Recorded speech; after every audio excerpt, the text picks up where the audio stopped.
চলতি মৌসুমে রাজশাহীতে শুরু হয়েছে আম পাড়া। শুরুতেই আমের দাম ভালো পাওয়ায় খুশি বাগান মালিক ব্যবসায়ীরা। বর্তমানে তিনটি জাতের আম বিক্রি হচ্ছে 15 থেকে 1600 টাকা মণ। এসব নিয়ে আলোচনা করতে আমাদের সঙ্গে যোগ দিচ্ছেন রাজশাহী ফল গবেষণা কেন্দ্রের সাবেক মুখ্য বৈজ্ঞানিক কর্মকর্তা ডক্টর আলিম উদ্দিন।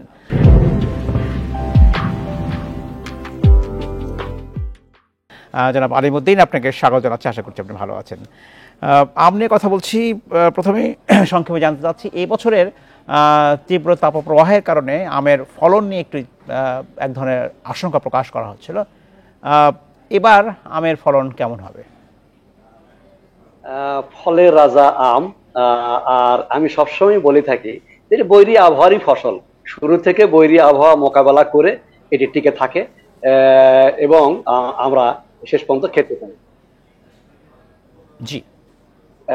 খেতে পাই। তো এবছর যদিও তাপদাহ বয়ে গেছে, কিন্তু সেটির কৃষি বিভাগ সবসময় তৎপর ছিল এবং যে সমস্ত ম্যানেজমেন্ট সেগুলো বলা হয়েছে এবং কৃষক ভাইরা সেগুলো যত্ন সহকারে সেগুলো কিন্তু করেছেন। এখন এবছর যে আমের যে লক্ষ্যমাত্রা নির্ধারণ করা হয়েছে, আমরা এখনো আশাবাদী সে লক্ষ্যমাত্রা পূরণ হবে এবং এই সুমিষ্ট আম রাজশাহীর সারা দেশ তথা দেশের বাইরের লোকজন খেতে পাবেন। জনাব আলিম উদ্দিন, আরেকটি বিষয় আপনার কাছে প্রশ্ন করি, সেটি হচ্ছে আম নিয়ে যখন আমরা আলোচনা করি, একটা সময় কিন্তু আমের উৎপাদনের প্রধান কেন্দ্র ছিল চাঁপাইনবাবগঞ্জ এবং রাজশাহী, এর বাইরে খুব একটা আলোচনা ছিল না। এখন অনেক গবেষণা হয়েছে, তার ফলস্বরূপ বাংলাদেশের অনেক অঞ্চলেই আম উৎপাদন হচ্ছে। আমরা যদি নওগাঁর কথা বলতে পারি, সাতক্ষীরার কথা বলতে পারি, সারা বছরই বিভিন্ন রকম আম পাওয়া যায়। এই গবেষণা আসলে আর কতটা বাকি রয়েছে যে আমের সংরক্ষণের ক্ষেত্রে, সেই বিষয়ে কিন্তু খুব একটা বাংলাদেশের গবেষণা হয়নি। কারণ আমি যেটা বলি, দেশের বাইরে গেলেও কিন্তু সংরক্ষণ করা ফল পাওয়া যায়, আমাদের দেশে কিন্তু এটা এখনো, আমি যদি বলি, এটা গবেষণা কার্যক্রম তো চলমান, এখনো চলছে। আমরা যদি সারা বছর ব্যাপী যদি আমরা চিন্তা করি, তাহলে দেখেন আমাদের 12 মাসি আমের জাত কিন্তু বেড়ে হয়েছে একটি, বারিয়াম 11। এরপরে কিন্তু আমাদের গবেষণা কার্যক্রম অর্থাৎ ক্রসিং যে কার্যক্রম বা নতুন নতুন জাত উদ্ভাবন যে সারা বছর ব্যাপী হবে, এ ধরনের জাত উদ্ভাবনের জন্য কিন্তু কার্যক্রম এখনো চলমান। সেগুলো একটি হয়েছে, আরো গবেষণাধীন রয়েছে, সেখান থেকে হয়তো ভবিষ্যতে আরো পাওয়া যাবে। আর হলো, আপনারা জানেন যে আগে তো শুধু প্রচলিত জাতগুলোই ছিল, বর্তমানে কিন্তু 18-19টি নতুন নতুন জাত বের হয়েছে।